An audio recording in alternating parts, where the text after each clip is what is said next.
ज्ञान योगिता अपश्यनो त्वमेव देवीं सर्वगुणैर्निर्गुणाम् त्वमेव शक्ति परमेश्वरस्य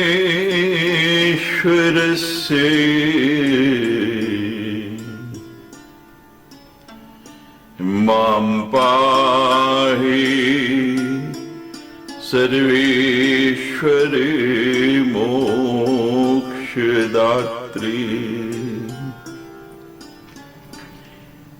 देवात्मशक्ति श्रुतिवाक्य गीता महर्षि लोकस्य पुरे प्रसन्ना गुहा परं व्योम सते प्रतिष्ठा मां पाहि सर्वेश्वरि मोक्षदात्री पराशि शक्ति विधिविश्रूयसे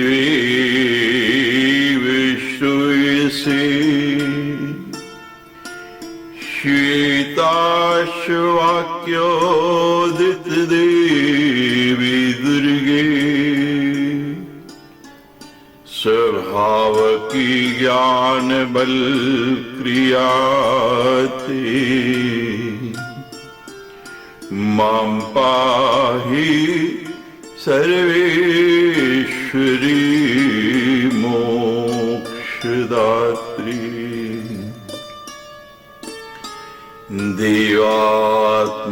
देवात्मशब्देन शिवात्मभूता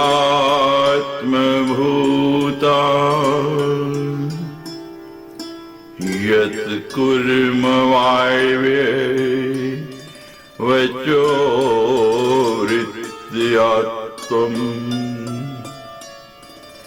पाशुविच्छेद करी प्रसिद्धा मां पाहि सर्वेश्वरी मोक्षदात्री तं ब्रह्मपुच्छा विविधा मयूरी ब्रह्मप्रतिष्ठाय सुपदिष्ट गीता ज्ञानस्वरूपा आत्म्याखिलानां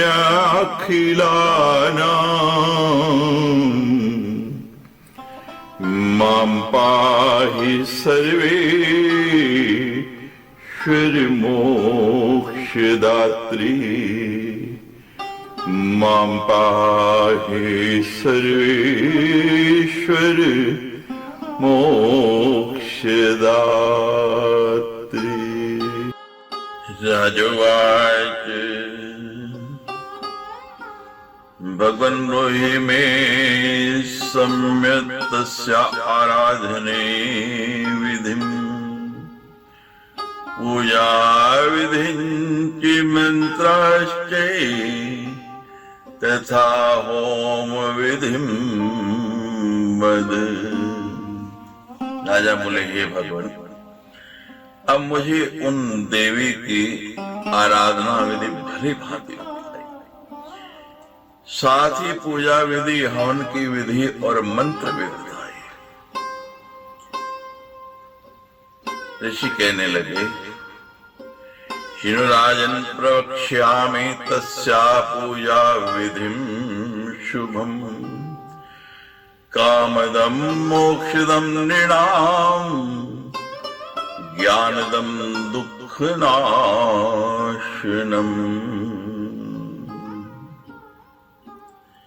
हे राजन सुनिए, मैं उनके पूजन की शुभ विधि बताता हूं, जो मनुष्यों को काम, मोक्ष और ज्ञान को देने वाले हैं तथा उनके दुखों का नाश करने वाले हैं।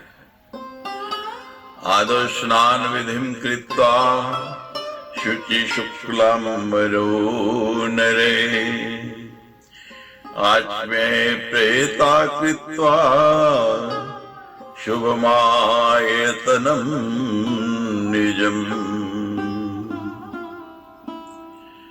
ततो अवलिप्त भूम्यां तु संस्थाप्य आसन उत्तमम्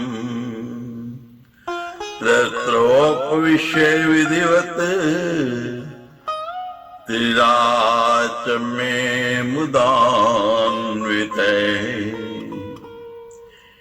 पूजाद्रव्यं सुसंस्थाप्य यथाशक्ति अनुसारते प्राणायामं तते कृत्वा भूतशुद्धिं विधाय च कुर्यात् प्राणप्रतिष्ठां तु संभारं प्रोक्ष्यमन्त्रते कालज्ञानं ततै कृत्वा न्यासं कुर्याद् यथा विधि। ऋषि कह रहे हैं, हे जन्मेजय, मनुष्य को सर्वप्रथम विधि पूर्वक स्नान करके पवित्र हो श्वेत वस्त्र धारण कर लेना चाहिए। तत्पश्चात सावधानी पूर्वक आचमन करके पूजा स्थान को शुद्ध करने के बाद लिपी हुई भूमि पर उत्तम आसन बिछाकर उस पर बैठ जाए और प्रसन्न होकर विधि पूर्वक 3 बार आचमन करे। अपनी शक्ति के अनुसार पूजा द्रव्य को सुव्यवस्थित ढंग से रखकर प्राणायाम कर ले। उसके बाद भूत शुद्धि करके और पुनः मंत्र पढ़कर समस्त पूजन सामग्री का प्रोक्षण करके देवी मूर्ति की प्राण प्रतिष्ठा करने चाहिए। तत्पश्चात देश काल का उच्चारण कर विधि पूर्वक न्यास करना चाहिए। शुभिताम्रमय पात्रे चंदनेन स्थितेन च षट्कोणं विलेख्यन्त्रं च अष्टकोणं ततो बहि नवाक्षरस्य मन्त्रस्य बीजं विलिखेत् ततः यन्त्र प्रतिष्ठां च वेदोक्तं समिधायते अर्चां वाधात्म्यं कुर्यात् पूजा मंत्रे शिवोदिते पूजनं पृथ्वीपाल भक्त्या प्रियतन्ते कृत्वा वा विधिवत् पूजाम् आमोक्तं समाहिते जपि नवानक्षरं मन्त्रम् सततं ध्यानपूर्वकम् होमं दशांशते कुर्यात् दशांशनेन च तर्पणम् भोजनं ब्राह्मणान् च तद्दशांशेन कारयेत्।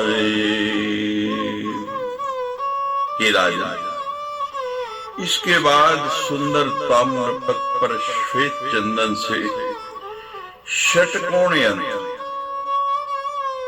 तथा उसके बाहर अष्टकोण यंत्र लिखना चाहिए।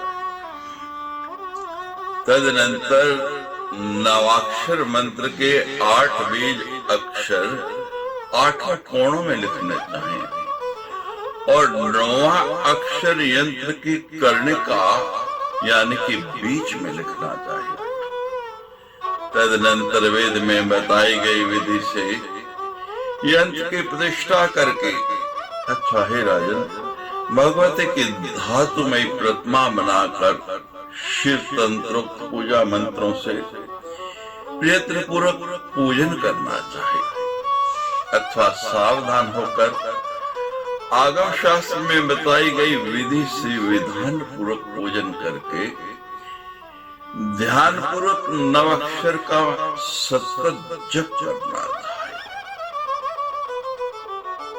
यहाँ ये बात ध्यान देने योग्य है, पूजा विधि से हो, विधान से हो, और जप ध्यान से हो यानी एकाग्रता से हो। जप का दशांश होम करना चाहिए, होम का दशांश तर्पण करना चाहिए और तर्पण का दशांश ब्राह्मण भोजन कराना चाहिए। चरित्र त्रय पाठन चे नित्यम कुर्याद् विसर्जित नवरात्रतं चैव विधेयं विधिपूर्वकम्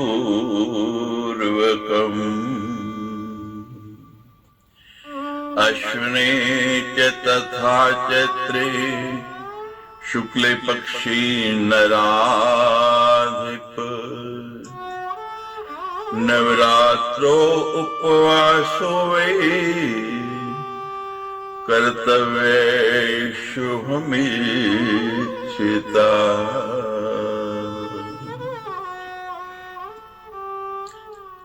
प्रतिदिन तीनों चरित्रों, प्रथम चरित्र, मध्यम चरित्र और उत्तर चरित्र का पाठ करना चाहिए। इसके बाद विसर्जन करना चाहिए। हे राजन, कल्याण चाहने वाले को अश्विन और चित्र माह के शुक्ल पक्ष में विधि पूर्वक नवरात्र व्रत करना चाहिए। इन नवरात्रों में उपवास भी करना चाहिए। होमे सुविप्लय कार्यो जपे मंत्रे सुपायसे शर्कराघृत मिश्रैश्च मधुयुक्ते सुसंस्कृते।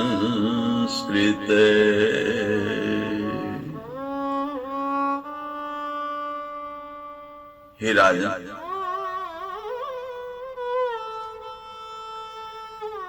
कल्याण चाहने वाले अश्विन और चैत्र माह के शुक्ल पक्ष में विधि पूर्वक नवरात्र व्रत करना चाहिए।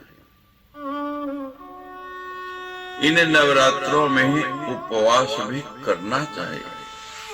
अनुष्ठान में जपे गए मंत्रों के द्वारा शर्करा, घी और मधु मिश्रित पवित्र खीर से विस्तार पूर्वक हवन करना चाहिए अथवा उत्तम बिल्व पत्रों, लाल कनेर के पुष्पों तथा शर्करा मिश्रित तिलों से हवन करना चाहिए।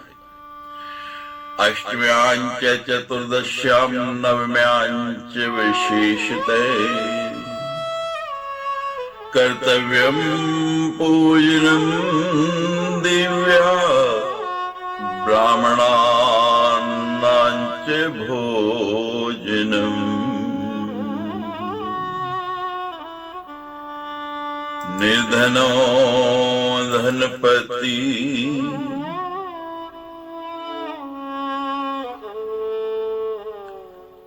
निर्धनो धनमाप्नोति रोगी रोगात् प्रमुच्यते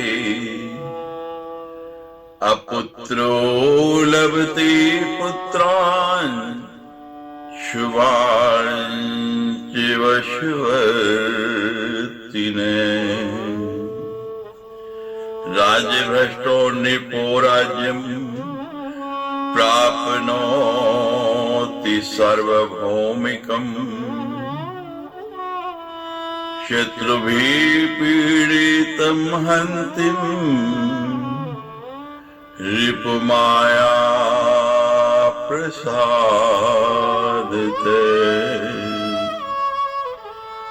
अष्टमी, नौवीं इन चतुर्दशी को विशेष रूप से देवी का पूजन करना चाहिए और इस अवसर पर ब्राह्मण भोजन भी कराना चाहिए।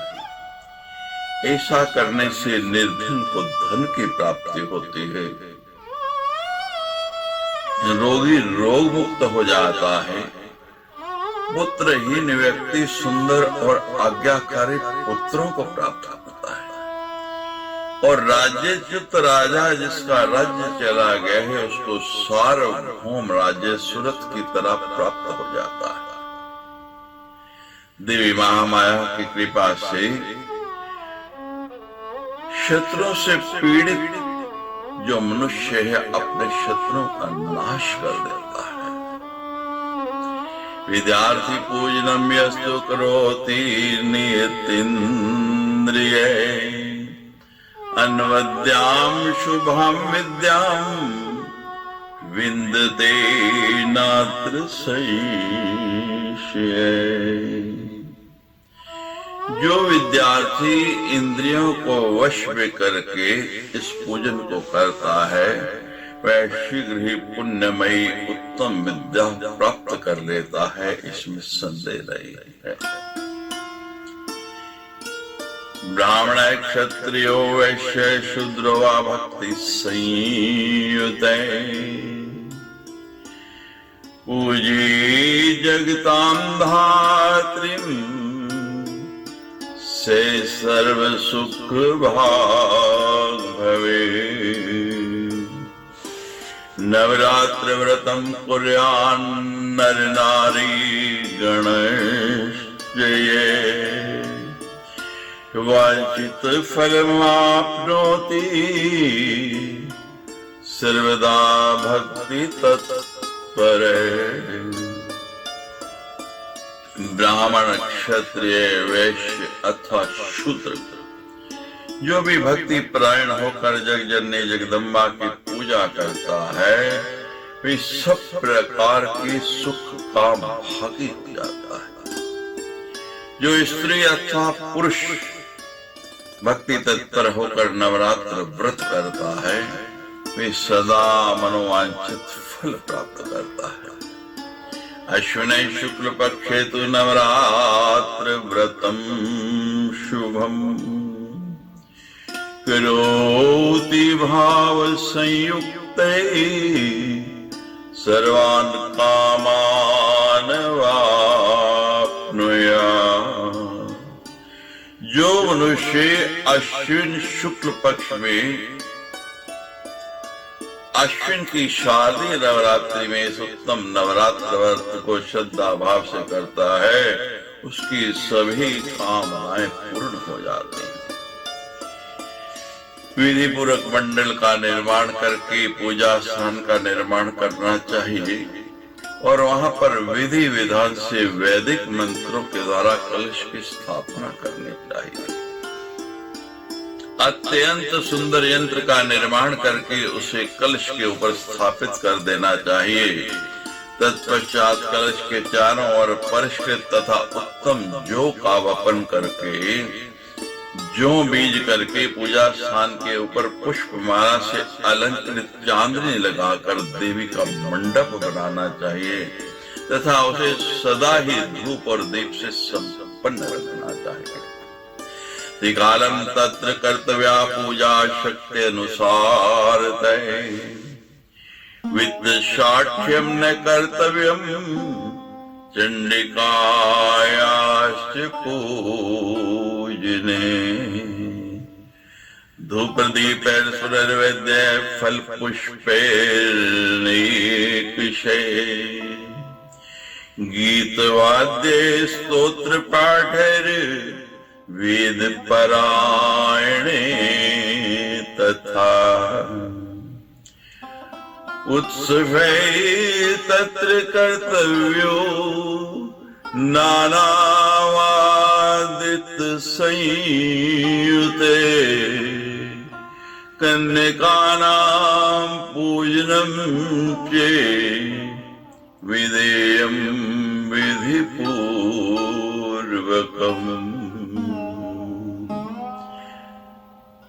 हे राजन, अपने शक्ति के अनुसार वहां प्रातः, मध्याह्न तथा सायंकाल तीनों समय पूजा करने चाहिए। देवी की पूजा में धन की कृपणता नहीं करनी चाहिए।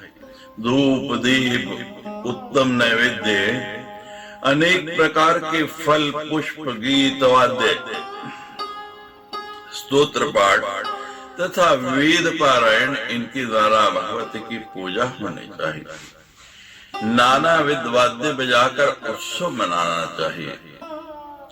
इस अवसर पर चंदन, आभूषण, वस्त्र, विविध प्रकार के व्यंजन, सुगंधित तेल, हार, मन को प्रसन्न करने वाले इन पदार्थों से विधि पूर्वक कन्याओं का पूजन करना चाहिए। इस प्रकार पूजन संपन्न करके अष्टमी या नवमी को मंत्रोच्चार पूर्वक विधिवत हवन करना चाहिए। तत्पश्चात ब्राह्मण भोजन कराना चाहिए। इसके बाद दशमी को पारण करना चाहिए। भक्तनिष्ठ राजाओं को यथाशक्ति दान भी करना चाहिए। यम यय कुरुते भक्त्या नवरात्रं व्रतं नरे नारीवा सद्वा भक्त्या विधवा वा पतिव्रता। इस प्रकार पुरुष अथवा पतिव्रता, सद्वा या विधवा स्त्री जो कोई भी भक्ति पूर्वक नवरात्रि व्रत करता है, वे इस लोक में सुख तथा मनोभ्रांशित भोगों को प्राप्त करता है। और वह व्रत परायण व्यक्ति देह त्याग होने पर परम दिव्य देवी लोक को प्राप्त करता है। जन्मांतरे अंबिका भक्तिर भवतव्ये विचारिणी जन्मोत्तम कुले प्राप्य सदाचारो भवेदिसे। उसी जन्मांतर में देवी जगदम्बा की अविचल भक्ति प्राप्त होती है और उत्तम कुल में जन्म पाकर वह स्वभावतः सदाचारी होता है। नवरात्र व्रत को व्रतों में उत्तम व्रत कहा गया है।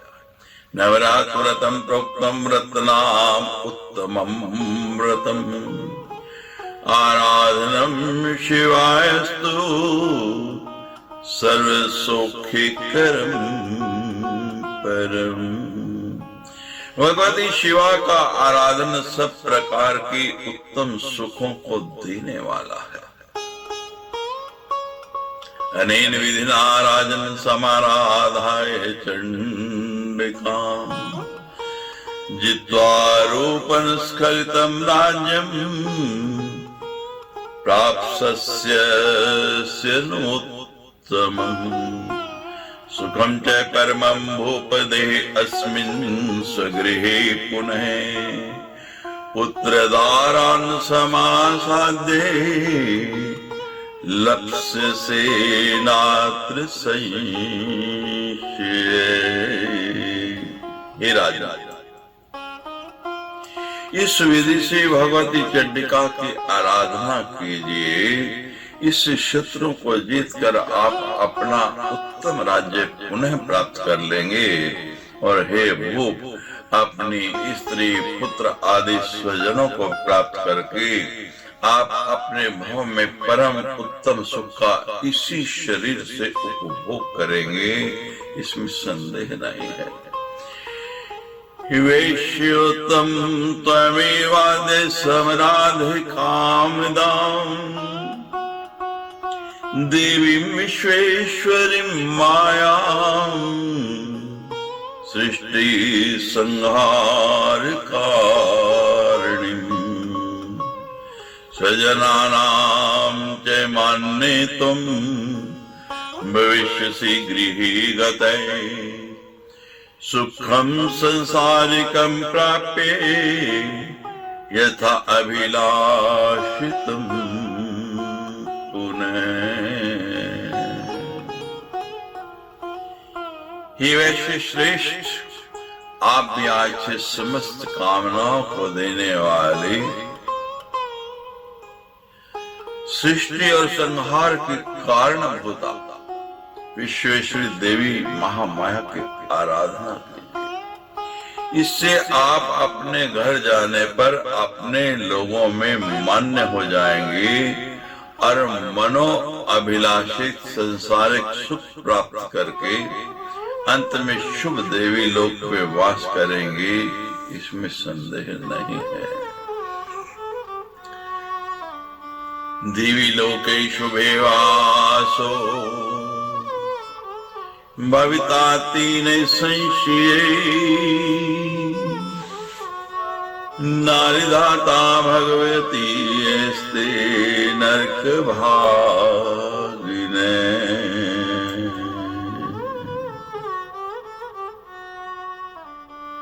ही लोकति दुखार्ता नाना रोग प्रपीडिता भवन्ति मानवा राजन् शत्रुभिष्पराजिता।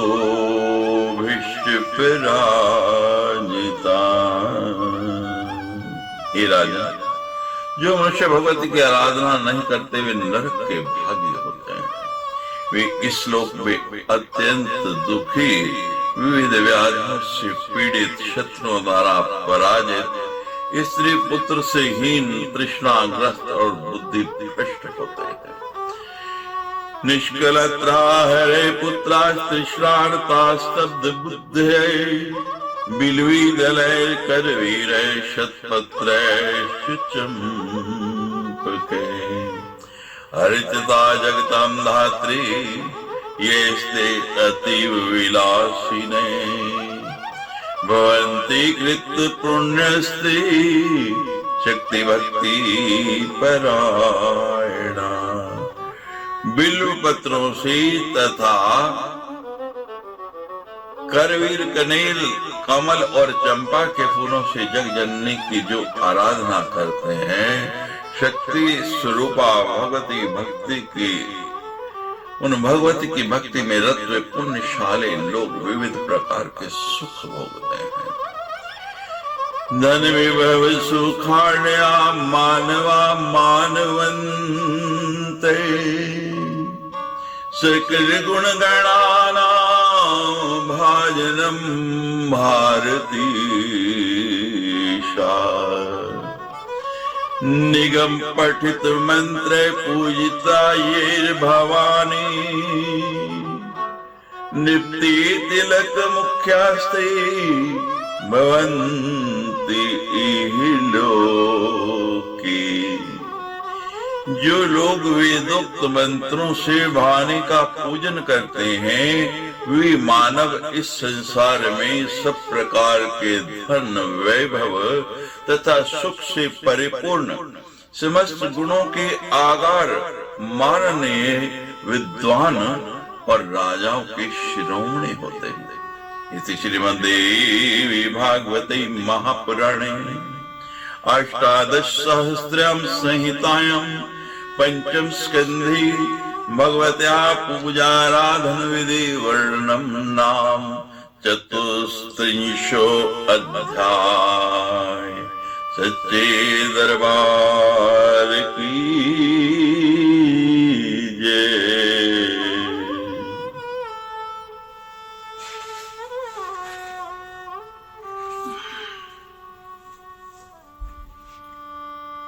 व्यासवाच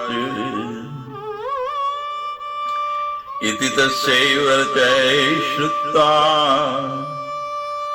दुःखिता वैश्य पार्थिवो प्राणिपत्ते मुनिं प्रीत्या प्रश्यावनतो भृशम् हर्षेणोत्फुल्लनयना चतुर्वाक्यिको विदो कृतांजलिपुटो शांतो भक्ति प्रवण चेतसो। उनका यह वचन सुनकर दुखित हृदय वाले वैश्य और राजा ने प्रसन्नता पूर्वक विनम्र भाव से मुनि के चरणों में प्रणाम किया।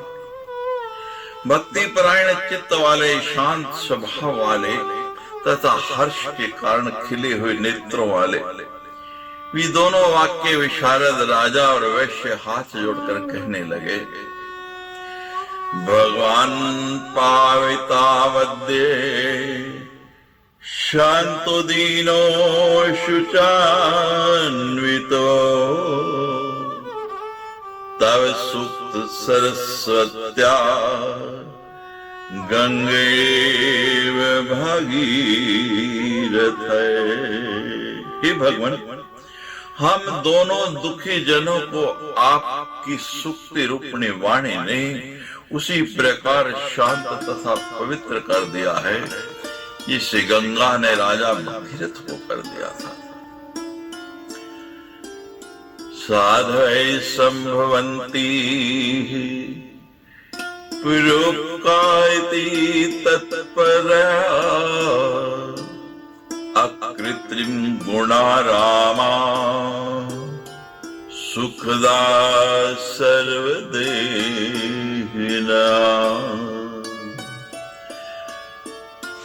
पूर्व पुण्य प्रसंगेन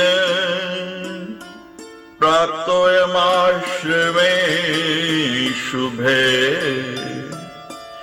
तवाभ्यं महाभाग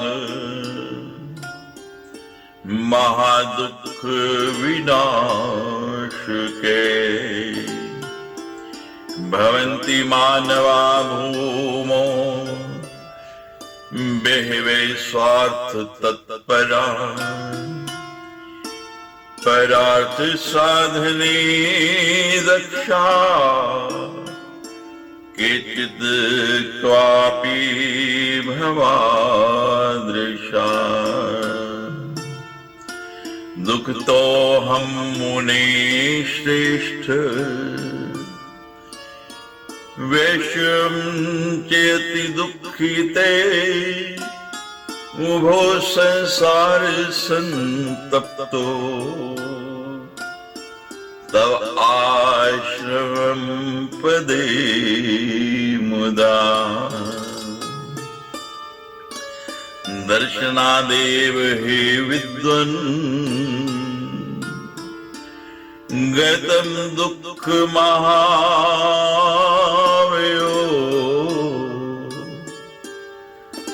द्विजं मानसं वाक्ये श्रवणादेव साम्प्रतम्।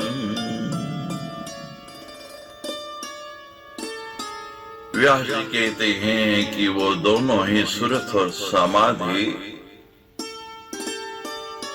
उन सुमेधा के सामने नतमस्तक होकर कहते हैं, सज्जन लोग परोपकार परायण स्वाभाविक रूप से गुणों के भंडार और सभी प्राणियों को सुख देने वाले होते हैं। पूर्व जन्मों के पुण्य का कारण ही महान दुख का नाश करने वाले आपके इस शुभ आश्रम में हम दोनों का आना। पृथ्वी पर बहुत से स्वार्थी मनुष्य होते हैं, परंतु दूसरों का हित साधने में कुशल आप जैसे कुछ ही लोग कहीं कहीं मिलते हैं। हे मनुष्य, मैं दुखी हूँ और ये वैश्य अत्यंत दुखी है। हम दोनों इस संसार से पीड़ित हैं। ये विद्वान, आपके इस आश्रम में आकर प्रसन्नता पूर्वक आपके दर्शन और उपदेश श्रवण से हमारा शारीरिक तथा मानसिक ये दोनों क्लेश दूर हो गए हैं। धन्यवावाम कृतकृत्यो जातो सुक्ति सुधारसाद पावितो भविता ब्रह्मान कृपया करुणार्णव ज्ञान स्मत् करो साधो नैपारं भवार्णवे मग्नो श्रांतविति ज्ञाता मंत्रदाने निसाम्प्रतम्। ही साधो, हम दोनों थक कर इस संसार रूपी महासागर में डूब रहे हैं। ये जानकर आप अब हमारे दोनों हाथों को पकड़ लीजिए और मंत्र दान देकर भव सागर से पार कर दीजिए। हम आपकी शरणागत हैं। अब अत्यंत कठोर तपस्या करके हम दोनों सुख प्रदान करने वाले उस जगदम्बा की आराधना करके उनका दर्शन प्राप्त कर अपने अपने घरों को वापस जाएंगे। वेदना तव संप्रापे देवी मंत्रम नवाक्षरम स्मरणं च करिष्यामो निराहारो धृतव्रतो। हे महाराज, आपके मुख से देवी का नवाक्षर मंत्र ग्रहण करके हम दोनों निराहार रहकर व्रत करेंगे और उस मंत्र का जप करेंगे। व्यास जी कहते हैं, इति संचोदितेताभ्याम सुमेधा मुनि सत्तमय ददो मंत्रम शुभम ताभ्याम ध्यान बीज पुरे सरम। तो च प्राप्य मुनिर्मंत्रम सम्मंत्रे गुरुदेव तो जगमर्तुर्वैश्य राजानो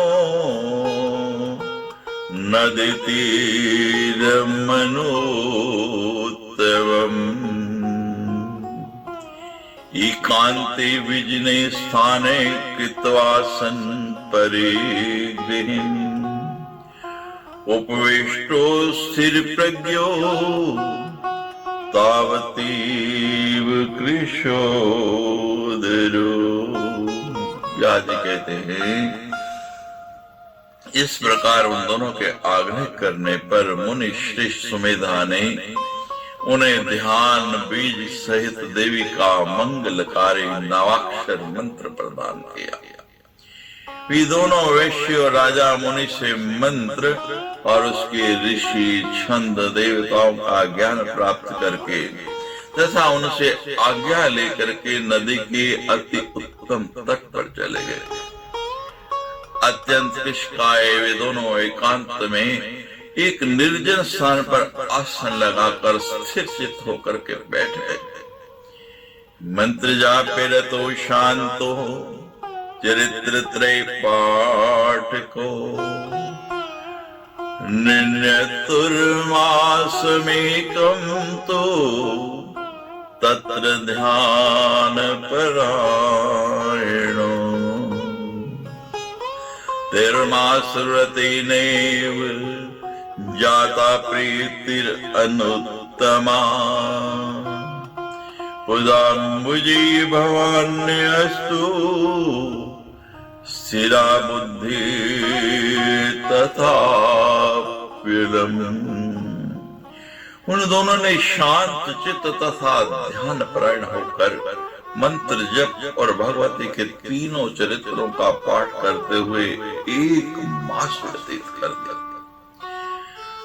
उनके 1 मास की व्रत से ही उनमें भगवती भवानी के चरण कमल में उत्तम प्रीति उत्पन्न हो गई।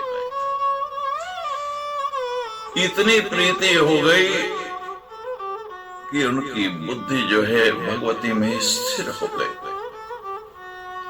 कदाचित पादयोर्गत्वा मुने तस्य महात्मने कित प्रणामावागत्ये तस्तुष्ये कुशासने नान्यकार्य परोकापि भुवति कदाचन देवी ध्यान परो नित्यम जप मंत्र रतो सदा। वे दोनों नित्य जाकर एक बार महात्मा सुमेधा मुनि के चरणों में प्रणाम करते थे और वहां से लौटकर फिर अपने कुशासन पर बैठ जाते थे। ये दोनों अन्य कोई भी कार्य नहीं करते थे और सदैव देवी के ध्यान तथा मंत्र जप में संलग्न रहते थे।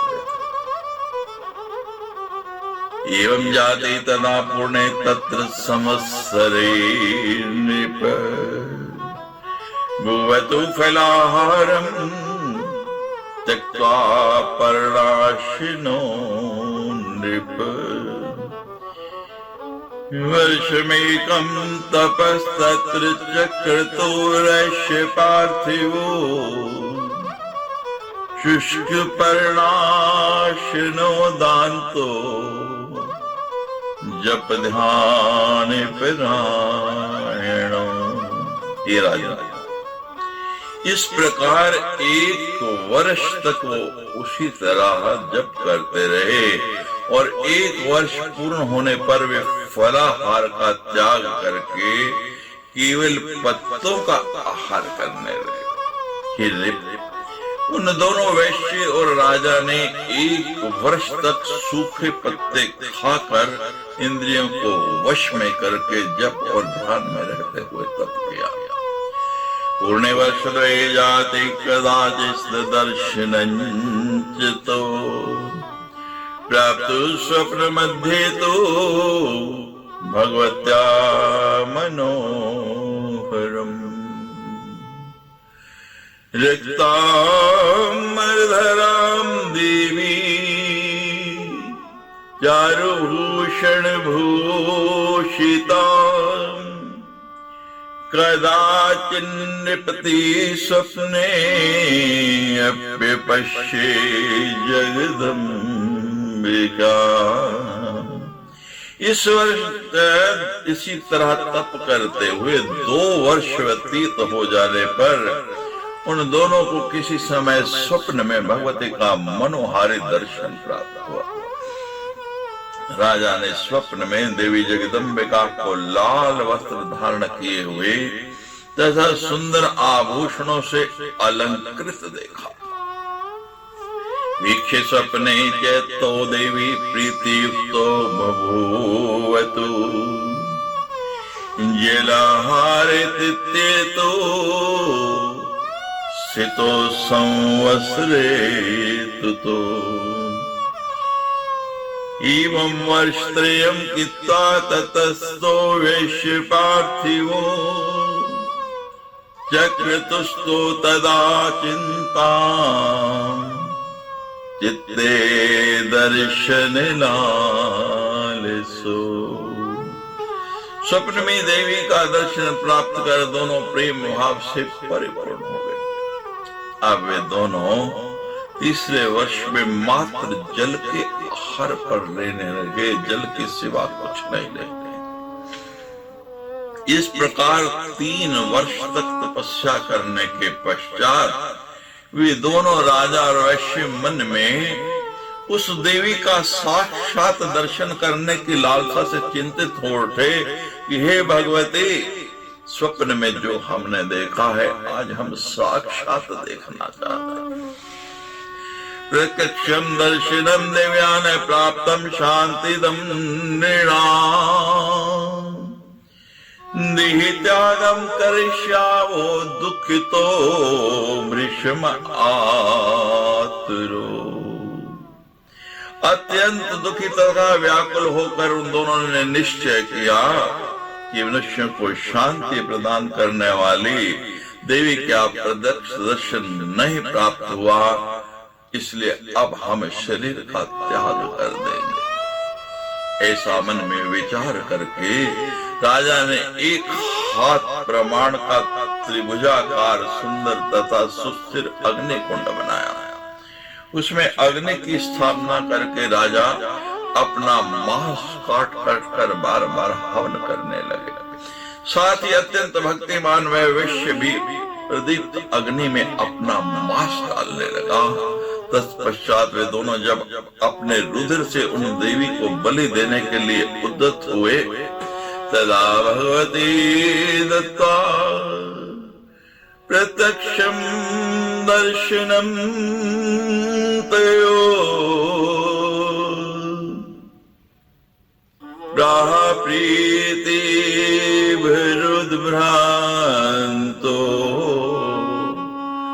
दृष्ट्वा तो दुखितो वृषम्। तब भगवती उन दोनों को प्रेम भक्ति में तन्मय और अत्यंत दुखी देखकर उन्हें प्रत्यक्ष दर्शन देकर के उनसे कहने लगी, वरम वरे भूराजन यतिमन्सि वाञ्छितं तुष्टाहं तपसा त्यज्ये भक्तो असि त्वं मतो मम। विषयं प्राह तदा देवी प्रसन्ना महामते किं ते अभीष्टं ददाम्यद्य प्रार्थयाशु मनोगतम्। देवी कहने लगी, हे राजा, अपना मनो अभिलाषित वर मांग लो। मैं आज तुम्हारी तपस्या से संतुष्ट हूँ। अब मैंने समझ लिया कि तुम मेरे भक्त हो। इसके बाद देवी ने उस वैश्य से कहा कि हे महामते, मैं प्रसन्न हूँ। तुम्हारा अभीष्ट क्या है? तुम्हारे मन में भी जो भी हो वो मांग लो, मैं उसे दे दूंगी।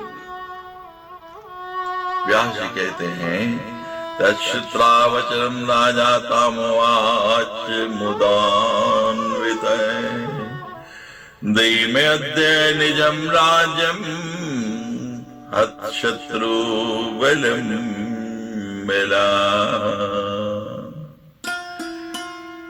व्यास जी कह रहे हैं कि उनके इस वचन को सुनकर प्रसन्न मन वाले राजा ने उनसे कहा कि बलपूर्वक मैं शत्रुओं का नाश करके अपना राज्य प्राप्त करूं, मुझे आज यही वरदान दीजिए। तब आज तदा देवी गच्छ राजन निजं गृहं शत्रुक्षीण सत्त्वास्ते गमिष्यन्ति पराजिता। मंत्रिणस्ते समागम्य ते पतिष्यन्ति पादयो कुरु राज्यं महाभाग नगरे सुखम।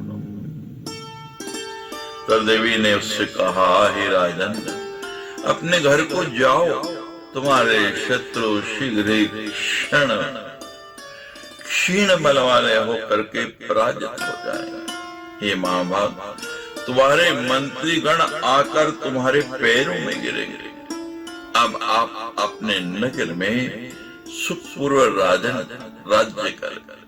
हे राजन, इता राज्यं सुपिलं वर्षणाम अयुतं नृप देहान्ते जन्म संप्राप्य सूर्याच भविता मनो। हे राजन, अपने विस्तृत साम्राज्य का 10,000 वर्षों तक शासन करके देह त्याग के बाद सूर्य से जन्म प्राप्त करके तुम सावर्णी नाम के मनु हो गए। व्यास जी कहते हैं,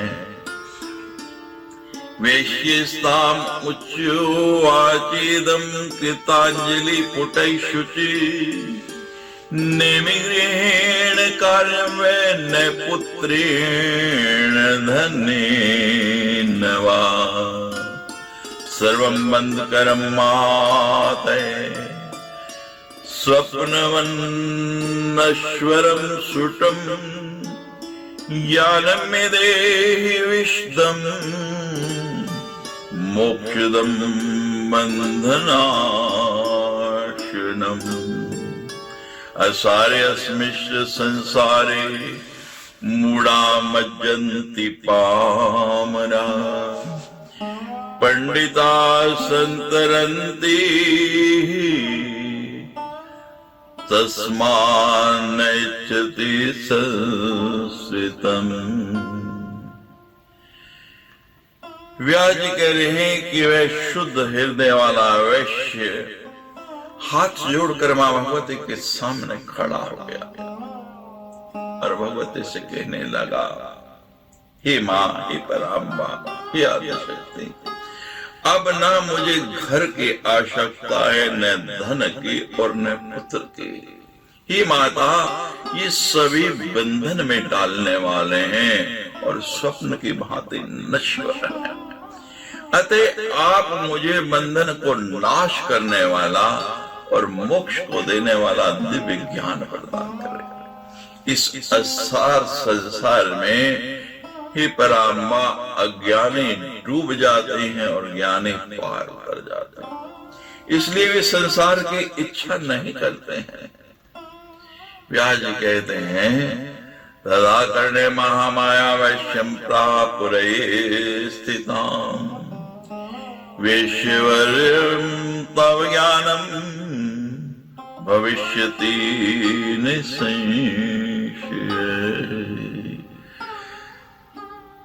तब अपने समक्ष खड़े हुए वैश्य की बात सुनकर देवी महामाया ने कहा, हे वैश्य श्रेष्ठ, तुम्हें ज्ञान प्राप्त होगा, इसमें कोई संदेह नहीं। इस प्रकार उन दोनों को वरदान देकर देवी वहां से अंतर्धान हो। तब भगवती के अंतर्धान हो जाने पर राजा सुरथ ने उन मुनिश्रेष्ठ को प्रणाम करके घोड़े पर चलने का निश्चय किया। तभी उनके प्रजाजन और मंत्रीगणों ने वहां आकर प्रणाम किया। वे हाथ जोड़कर खड़े हो गए और जैसा देवी ने कहा था विनम्र होकर राजा से कहने लगे, हे राजन, आपके शत्रुगण अपने पाप के कारण ही युद्ध में मारे गए हैं। हे भूप, अब आप अपने नगर में निवास करके निष्कंटक राज्य कीजिए।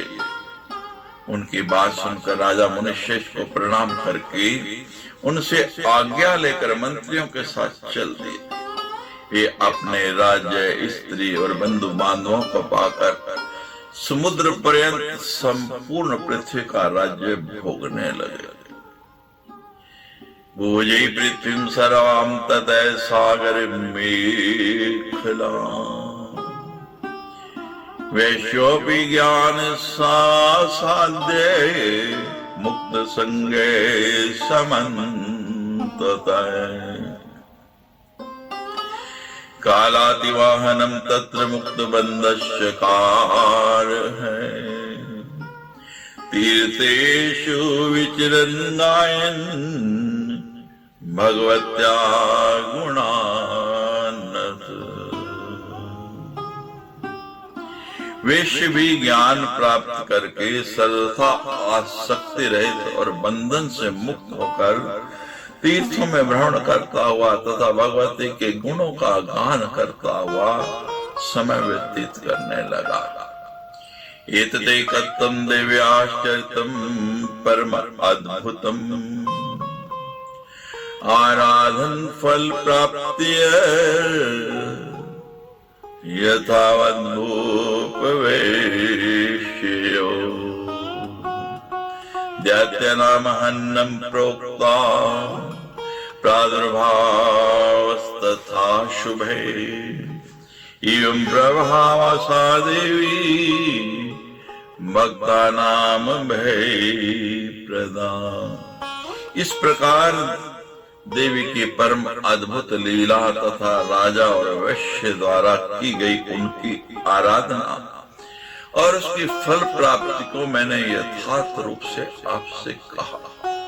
देवी के शुभ आविर्भाव और उनके द्वारा दैत्यों के विनाश की कथा भी मैंने आपसे कही।